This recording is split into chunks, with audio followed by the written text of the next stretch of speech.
안녕하십니까. 방금 소개받은 한국환경공단의 임주환 과장입니다. 반갑습니다. 네. 오늘 굉장히 이렇게 의미 있고 뜻깊은 포럼에 발표할 수 있는 기회 주셔서 너무나 감사드립니다. 여기 계신 분들 대부분이 물과 관련된 업력을 가지고 계시고 그런 경험을 이제 하고 계신 분들이라고 알고 있는데, 혹시 국가물산업 클러스터 처음 들어보신 분 계실까요? 이게 들려고 하셨던 분 있는 것 같은데, 혹시 이제 모르시는 분들도 있을 수도 있지만, 이제 국가물산업 클러스터가 지금 한 6년 정도, 지금 7년 차 이제 운영을 지금 하고 있는데, 그동안 많은 사업과 또 성과, 또 앞으로 나아갈 방향들, 이런 부분들을 좀 간략하게 말씀을 드리고, 우리 경기도의 물산업이 좀 더 발전할 수 있는 그런 어떤 시간들이 됐으면 좋겠습니다. 오늘 발표 순서는 이런 물산업의 현황부터 저희가 1기, 2기 이런 운영 계획들, 이런 부분을 위주로 발표를 드리겠습니다. 일단은 물산업이 이제 블루오션의 어떤 블루골드 산업이다라는 말씀 많이 들으셨죠?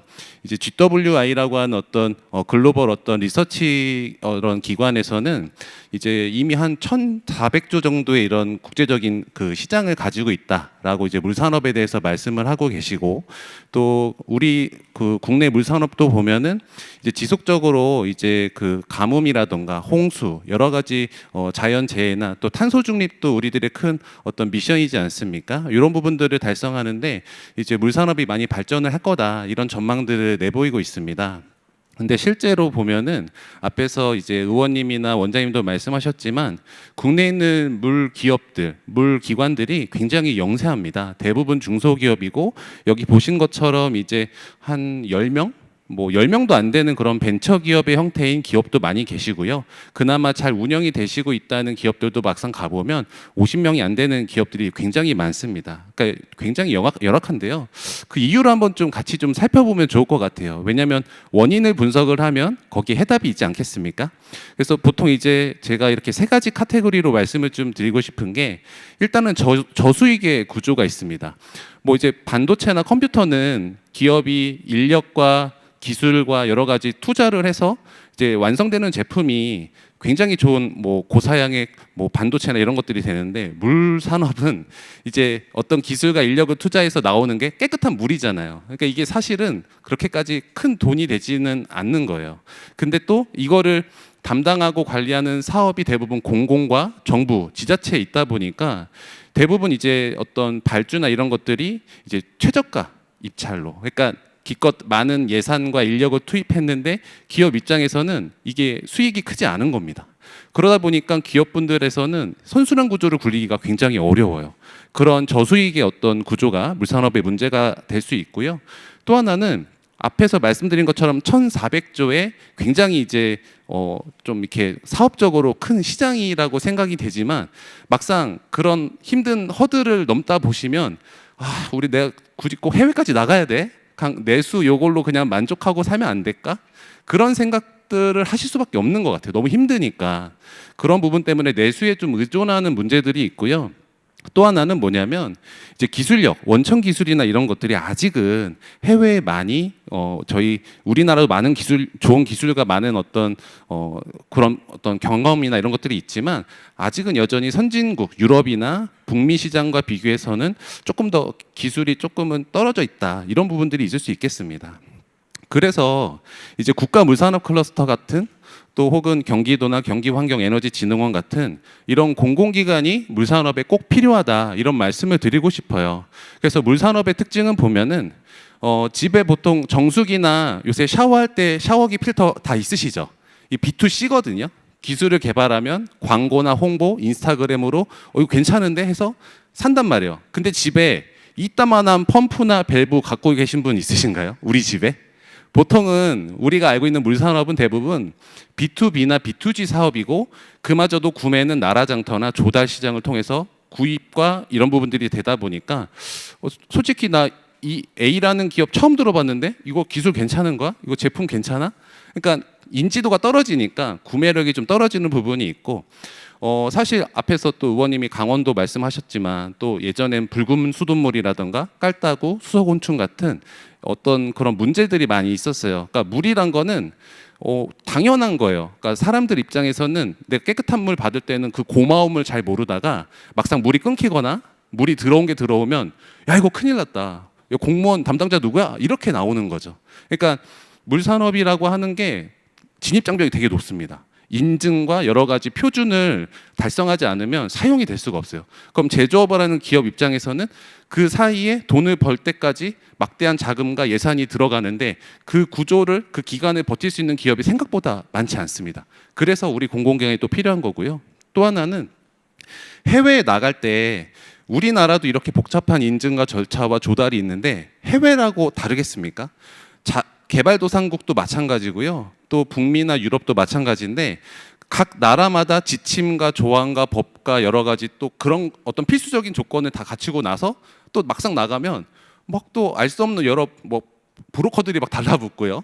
또 막 뭐 여러 가지 사기를 당하시는 분들도 있어요. 그러니까 해외 나가는 것도 만만치 않고 그다음에 이제 저는 해외 진출에 대해서 6년근 홍삼과 같은 사업이다 이런 말씀을 드려요. 왜냐하면 처음에 이제 공공기관이나 저도 이제 환경부 이제 사무관님한테 보고를 드릴 때 이거 밑 빠진 독에 물 붓는 것 같다. 뭐 성과가 도대체 뭐냐? 이렇게 돈을 쏟아부었는데, 근데 이제 사실 사업이란 게 이제 해외 진출 같은 경우에는 한 5년에서 6년 정도 돈을 이렇게 어떤 사람을 만나고 막 열심히 돌아다니시다 보면 한 그때부터 나오시거든요. 뭐 1,000만 원부터 해서 어떨 땐 갑자기 몇십억이 되기도 하고.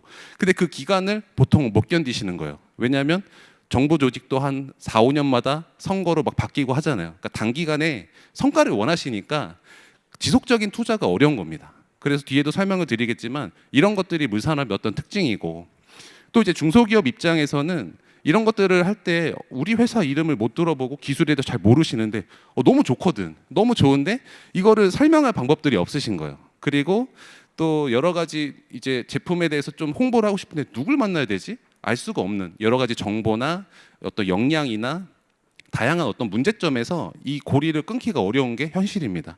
그러니까 이런 정부나 공공기관에서 지자체에서 기업들을 적극적으로 돕지 않으면 이분들이 자생할 수가 없어요. 사업을 확장할 수가 없습니다. 그렇기 때문에 이런 포럼의 자리도 굉장히 중요하고 전 의미가 있다고 생각을 하거든요. 그래서 우리가 지속적으로 오늘은 또 해외 진출이니까 해외 진출은 더군다나 더 많은 고정적인 어떤 지원이 일정하게 나와 주셔야 되는 부분이거든요. 그런 부분들을 여기 의원님부터 해서 많은 분들이 좀 공감대를 좀 형성할 수 있었으면 좋겠다 이렇게 생각을 하고요. 저희 국가물산업 클러스터 짧게 설명드리고 갈게요. 저 대구광역시에 있습니다. 오늘 아침 7시부터 일어나서 이렇게 왔는데요. 올라오니까 많이 날씨도 좀 여기 쌀쌀하고 하더라고요. 근데 대구에 보면은 여기가 옆에 낙동강이 흐르고 있습니다. 이 옆에서 저희가 직접적으로 물기술들을 개발하시고 인프라들을 확장하는 데 도움을 드릴 수 있는 시설들이 크게 지능시설과 실증화시설 이렇게 두 가지로 이렇게 나눠지고 있는데, 지능시설에는 우리가 홍보관하고 연구소 여러 가지 교육할 수 있는 센터들이 밀집되어 있습니다. 그러니까 소프트웨어를 지원하는 곳이다 이렇게 보시면 될 것 같고요. 핵심은 요 실증화 시설입니다. 그러니까 저도 옛날에 기술 개발을 해봤는데 뭐 예를 들어 강가에 어떤 센서 같은 거를 설치를 하려고 한다. 그러면은 공유 수면에 대한 어떤 뭐 행정적인 어떤 퍼미션 허가를 받으셔야 되고, 강바닥 자갈이 있는데 전기도 끌어와야 되지 뭐 콘크리트도 깔아야 되지 여러 가지 어려움들이 있으시거든요. 근데 여기 클러스터 실증 시설에 오시면 그걸 저희가 다 해드려요. 그냥 오시면 원하시는 기술의 스케일업이나 성능 검증에 대해서 저희가 제공을 해드리니까 이 부분이 굉장히 인기가 있고 많은 분들이 활용하고 있는 시설입니다. 이제 물클 1기라고 말씀드렸는데 저희가 2019년도부터 5년 동안 이제 운영을 하고 환경부의 평가를 받은 다음에 이제 저희가 감사하게도 평가를 잘 받아서 이제 또 2기를 운영을 하고 있는데요. 저희 물산업 클러스터에선 1기에 그동안 어떤 일들이 있었고 어떤 성과가 있었는지 간략하게 좀 말씀을 드릴게요. 일단은 해외 진출 지원 사업인데요. 결국 사람들 생각이 비슷하더라고요. 저희도 19년도에 처음 만들어서 지원 사업 만들 때 보면 이미 다 그런 지원 사업들이 코트라라던가 중소벤처기업부라든가 한국환경산업기술원이라던가 이미 여러 곳에서 이런 사업들을 하고 있었어요. 근데 저희도 나름 저희만의 차별화된 지원 사업들을 하려고 했고 그거에 따라서 이제 ODA도 지원을 해드리고 또 여기 우수 사례라고 되어 있는데 우리 지원 사업을 통해서 어떤 실제로 수출하신 이런 기업들도 좀 나오게 됐고요. 또 하나는 저희 경기환경에너지진흥원에서도 해외 성능 검증 이런 것들 지원을 많이 해주시는데요. 올리브영 아시죠? 올리브영. 올리브영이 외국인들한테 인기가 되게 많거든요. 왜 그러냐면은 거 가면 샴푸도 발라볼 수 있고 향수도 뿌려볼 수 있고 이 제품을 내가 체험해볼 수 있어요. 처음 본 제품인데 써보니까 괜찮은 거예요. 근데 가격도 괜찮네. 그러다 보니까 이런 제품의 구매가 이어지는데 이 성능평가 지원 사업이 그런 거라고 보시면 될 것 같습니다. 해외에서 우리 물기술에 대해서 우리가 좋아요, 엄청 좋아요라고 말로만 하는 게 아니라 직접 현장에, 그러니까 물기술은 원수의 성상과 온도에 따라서 굉장히 달라지거든요. 그거를 그 나라의 담당 공무원들도 아세요. 그러니까 이 기술이 정말 우리나라에서도 괜찮아요? 라는 걸 보여주는 사업이 해외 현지 성능평가 지원 사업인데 저희가 23년도에 카타르 대학교하고 MOU를 체결을 했어요. 우리 좋은 기술이 있는데 카타르에 한번 거기 이제 해수 담수화를 하니까 농축수를 처리할 수 있는 기술을 한번 검증을 같이 좀 해봅시다 해서 올해 같이 사업을 또 하고 있거든요. 그러니까 저희는 좀 어떤 식으로 하려고 하냐면은 이제 저희 공공기관에서 먼저 MOU라든가 현장의 사이트 같은 거 미리 좀 알아봐서 거기에 필요로 하는 기술을 공고를 내는 거죠. 그럼 국내 여러 기업들이 그 공고를 보시고 오셔서 실제 그 나라에 설치하는 이런 형태로 좀 저희가 진행을 하고 있습니다. 근데 요거를 좀 더 심화해서 다음에 2기 계획이 있거든요. 거기서도 한번 좀 말씀을 드리겠습니다. 그리고 또 민간협력 사업이라고 해서 이제 PPP와 비슷한 거예요. 이제 공공기관에서도 십시일반해서 우리 물기업들이 해외 진출할 수 있는 자금을 대드립시다 해서 이분들이 사업을 하면 그 사업 자금을 나중에 회수할 수 있는 그런 것들을 저희가 운영을 했습니다. 그리고 또 하나는 전시회가 빠질 수 없겠죠. 이제 전시회나 수출 상담회를 했는데 사실 저희가 19년도에 코로나 기간에 그때 운영을 처음 시작하다 보니까 21년도까지는 물리적으로 만나기가 어려운 거예요. 근데 우리 기업들 좀 수출을 지원을 해드려야 되는데 방법이 없을까 해서 온라인으로 수출 상담회라도 좀 저희가 진행을 했고요. 좀 부족하지만 이제 전시회도 꾸준히 나갔는데 특징이 하나 있습니다. 아까 제가 해외 진출 사업은 6년근 홍삼 사업이다 이런 말씀 드렸잖아요. 저희는 어떤 컨셉이냐면 대륙별로 국가별로 메이저 전시회 어디야 딱 정해서 거기만 주구장창 나가는 겁니다. 근데 이게 의미가 있는 게 뭐냐면 그 나라의 엔드 유저나 어떤 구매 권한이 있으신 분들이 계속 보세요. 한국 얘네들 또 나왔네? 올해 또 나왔네? 그러다 보면 자연스럽게 협력이 되고요. 그 안에서 저희가 보통 부스를 차려서 전시회만 하지만 저희 공공기관이나 여러 지자체 관련된 분들 가시면 여러 가지 지금 한 6년, 7년 된 어떤 그런 회의도 계속해서 열고 있고요. 여러 가지 협력할 수 있는 부분들이 계속 나옵니다. 그러니까 중요한 게 새로운 군데를 계속 가는 게 아니라 한 군데를 좀 전략적으로 어떤 로드맵을 가지고 진행하는 게 또 효과적이다 이런 것들을 좀 저희가 많이 느꼈습니다. 또 하나는 뭐냐면 VOC라고 해서 보이스 오브 커스터머. 결국 우리 여기 기업에 계신 분들이 이 사업을 영위하시는 분들이 효능감을 느끼셔야겠죠. 이거 정말 어떤 우리가 지원 사업을 해드렸는데 피드백을 받아야 저희도 그걸 갖고 이제 조금 더 개선된 업그레이드된 지원 사업을 할 수 있으니까 저희가 22년도부터 그래서 매년 저희한테 한 번이라도 지원을 받으셨던 분들한테 메일을 드려서 좀 고생하셨으니까 호텔에도 좀 모셔서 맛있는 음식 나누면서 어떤 애로사항 있으신지 그다음에 어떤 것 더 도와드렸으면 좋겠는지 이런 것들을 나눴거든요. 근데 보면 크게 네 가지예요. 하나는 기술 개발할 수 있는 비용을 좀 지원해달라. 그 기술에 대한 인검증 또 특히 이제 국제 인증이나 필수 인증들이 있거든요. 그런 것들 좀 받을 수 있게 해달라. 그다음에 우리 해외에 나가고 싶은데 정보가 없다. 좀 너네 물산업 클러스터 갖고 있는 네트워크 좀 연결해달라. 혹은 이제 법인이라던가 자금을 대달라. 결국 이런 내용들이 대부분입니다. 근데 이제 저희 물산업 클러스터도 이제 한번 복귀를 해보니까 분명한 한계점과 문제가 있더라고요. 하나는 뭐냐면 이제 외부에서 특히 기재부에서 봤을 때는 아니 경기환경에너지진흥원도 해외 현지 성능평가 지원 사업 하는데 왜 물산업 클러스터에도 똑같은 이름이 있어요? 그러면 그 담당 사무관이 이거 뭐 삭제 혹은 뭐 예산 축소 이런 식으로 가시는 거예요. 근데 잘 보면 내용이 다르고 혹은 또 국가만 바뀌어도 전략이 바뀌는데 그런 걸 안 보시는 거죠. 그냥 똑같은 네이밍인데 이거 그냥 중복이니까 없애세요. 거의 이런 식인 거예요. 근데 이거를 설명을 드려도 몇 단계 거치다 보면 내용이 와전되고 전달이 안 되니까 예산이 좀 흔들리고, 또 하나가 저희는 환경부로부터 예산을 받는데 환경부로부터 받는 그 예산의 어떤 수자원공사라든가 한국물산업협의회라든가 한국물기술인증원 이런 어떤 서로 간의 업력이 좀 이렇게 업무가 좀 겹치는 부분들이 있습니다. 이런 것들 좀 교통 정리를 좀 해야겠다 이런 생각들이 들었고, 그다음에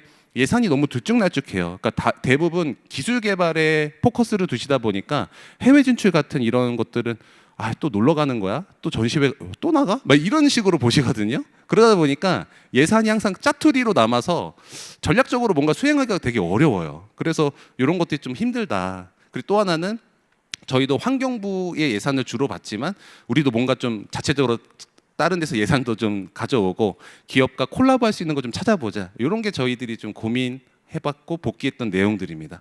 그래서 이제 2기는 좀 잘 해봐야겠죠 더. 그래서 어떤 식으로 할 거냐라고 한다면 이제 결국 물기업들이 해외 나가시면 두 가지 타입이 있으세요. 이제 뭐 땡땡 건설, 뭐 EPC 건설이 몇 천억 수주 이런 것들 들어보셨죠 뉴스에서. 보통 해외에서 어떤 인프라를 어떤 시스템을 설계해서 이제 거기에 이제 공사를 할 수 있는 건설사들이 보통 이렇게 진출하는 경우, 그러니까 시설이나 시스템으로 할 수 있는 경우. 근데 이거는 중소기업은 못 하세요. EPC 중견 이상의 그 좀 네이밍 있는 그런 건설사들이 하실 수 있는 영역이라 거기서 프로젝트를 따시면 이제 벤더라고 해서 벤더에 만약에 들어 있으시면 벤더들한테 혹시 그 국내 기업한테 이렇게 물건을 드릴 수 있는데 중소기업 입장에서는 벤더 등록도 쉽지가 않습니다. 굉장히 어렵거든요. 다큐멘터도 되게 많고 공장 심사 받으셔야 되고 공장 심사도 그냥 하는 게 아니라 엄청 프로토콜이 까다로워요. 그거를 6명, 7명 있는 데서 할 수 있을까요? 어렵죠. 그러니까 사실상 이 해외 진출을 놓고 봤을 때 건설, 그다음에 ODA도 마찬가지입니다. ODA도 막상 하시려고 딱 보면은 이제 뒤에서 설명하시겠지만 뭐 EDCF는 뭐야, 뭐 공공협력 뭐 이거 뭐야, 막 뭐 이거 뭐 MP 막 그 용어부터도 헷갈리셔갖고 이거에 대한 설명을 드리느라 막 어려운 경우도 있고, 의외로 근데 또 알아서 잘 하시는 분들 또 잘 하시거든요. 이 수준 차이도 있다 보니까 이 수준에 어디에 맞춰서, 그러니까 유치원부터 대학생, 대학원생까지 있는 기업들 수준을 어디에 맞춰서 우리가 지원을 해야 될까, 그런 고민도 좀 들더라고요. 근데 이제 결국에는 우리가 해외 진출한다라고 한다면 이 부분입니다. 이제 직접 수출을 하거나 아까 말씀드린 것처럼 뭐 벤더 등록을 해서 간접으로 수출하시는 경우들이 있는데, 우리 24년도 물산업 그 통계조사 보고서 보면은 한 90%라고 할게요. 한 88%인데 90%에 대한 어떤 해외 수출이 거의 다 기자재였어요. 기자재가 대부분의 수출이다. 그래서 우리도 이 부분을 좀 간과하면 안 되겠다. 결국 우리 물산업 클러스터도 환경부의 어떤 평가를 받고 우리 성과에 대한 거를 어필을 할 때는 수출액이나 어떤 성과에 대해서 말씀을 드릴 텐데, 그러면 우리는 이 기자재에 대해서 조금 더 포커스를 하자. 왜? 예산과 인력이 저희 물산업 클러스터 한계가 있거든요. 그러니까 선택과 집중 이런 부분들을 더 강화해야겠다. 그게 이제 기자재다. 이런 말씀을 드리겠고요.